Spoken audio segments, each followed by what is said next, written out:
പെട്ടെന്നൊരു വീഡിയോ ആയിട്ട് വന്നിരിക്കുകയാണ്. നമ്മൾ മെയ്ഡ്സ് വിസയെ കുറിച്ച് പറഞ്ഞായിരുന്നു. അതെങ്ങനെയാണ് ഓൺലൈനിൽ അതിന്റെ ബാലറ്റ് രജിസ്ട്രേഷൻ ചെയ്യുന്നത് ഞാൻ പെട്ടെന്ന് കാണിച്ചു തരാം. ആദ്യമായിട്ട് ഗൂഗിളിൽ പോവുക, ഇമി അക്കൗണ്ട് ഓസ്ട്രേലിയ എന്ന് സെർച്ച് ചെയ്യുക. ഫസ്റ്റ് ലിങ്ക് വരുന്നത് ഈ online.imi.gov.au/LUSC ഈ ലിങ്കിൽ ക്ലിക്ക് ചെയ്യുക. ഇതിനൊരു അക്കൗണ്ട് ക്രിയേറ്റ് ചെയ്യണം. നിങ്ങൾ അക്കൗണ്ട് ക്രിയേറ്റ് ചെയ്തില്ലെങ്കിൽ ഇവിടെ ക്രിയേറ്റ് ചെയ്യാനുള്ള ഓപ്ഷൻ ഉണ്ട്. എന്നിട്ട് ആ അക്കൗണ്ടിലേക്ക് ലോഗിൻ ചെയ്യുക. ലോഗിൻ കൊടുക്കുക. താഴോട്ട് സ്ക്രോൾ ചെയ്യുമ്പോഴത്തേക്ക് ഇവിടെ ഒരു കണ്ടിന്യൂ ഓപ്ഷൻ ഉണ്ട്. കണ്ടിന്യൂ ഓപ്ഷൻ അതിൽ ക്ലിക്ക് ചെയ്യുക.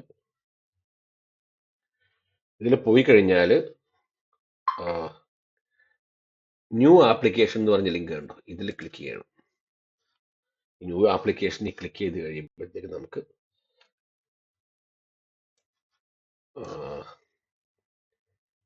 ഒരുപാട് ഓപ്ഷൻ കിട്ടും. സ്കിൽ വിസ, റെസിഡന്റ് റിട്ടേൺ, അതിൽ ടെമ്പററി വർക്ക് വിസ, അതിൽ വിസ ആപ്ലിക്കേഷൻ പ്രീ രജിസ്ട്രേഷൻ എന്ന് പറഞ്ഞ ലിങ്ക് ഉണ്ട്. കണ്ടോ? ഇതിൽ ക്ലിക്ക് ചെയ്യുക. അതിനകത്ത് പസഫിക് എൻഗേജ്മെന്റ് വിസയുണ്ട്, mobility arrange for talented early professional scheme ഉണ്ട്, മെയ്ഡ്സ് വിസയുണ്ട്, വർക്ക് ഹോളിഡേ വിസ അത് ഓൾറെഡി എക്സ്പയർ ആയിട്ടുണ്ട് കേട്ടോ. അപ്പൊ നമുക്ക് വേണ്ടത് മെയ്ഡ്സ് വിസയാണ്. അതിൽ ക്ലിക്ക് ചെയ്യുക. ഇതാണ് ഇതിന്റെ ആപ്ലിക്കേഷൻ പേജ്. ഇവിടെ നമ്മൾ നമ്മുടെ അക്നോളജ്മെന്റ് കൊടുക്കുക. പിന്നെ ബാക്കിയുള്ള ഡീറ്റെയിൽസ് ഒക്കെ ഫില്ല് ചെയ്യണം. പിന്നെ സർനെയിം, ഫാമിലി നെയിം, നമ്മുടെ പേര്, date of birth, passport number, country, place of issue, place of expiry, email address, qualification, area of study, പിന്നെ അതിന്റെ ഡിക്ലറേഷൻ ഒക്കെ കൊടുക്കുക.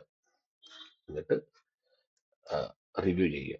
ഇങ്ങനെ ആപ്ലിക്കേഷനിൽ നമുക്ക് കണ്ടിന്യൂ ചെയ്ത് പോകാം. ബാക്കിയുള്ള ഡീറ്റെയിൽസ് ഒക്കെ നിങ്ങൾക്ക് അറിയാവുന്ന ഡീറ്റെയിൽസ് തന്നെയാണ്. അപ്പം ഞാൻ ഈ വന്നത് ഈ വീഡിയോ ഇതെങ്ങനെയാണ് അപ്ലൈ ചെയ്യുന്നതെന്ന് കാണിച്ചു തരാൻ വേണ്ടി. ലിങ്ക് ഡിസ്ക്രിപ്ഷനിൽ വെക്കാം കേട്ടോ. അപ്പോൾ ഓൾ ദ വെരി ബെസ്റ്റ് എല്ലാവർക്കും. സബ്സ്ക്രൈബ് ചെയ്യുക, സപ്പോർട്ട് ചെയ്യുക, ഷെയർ ചെയ്യുക. ബൈ.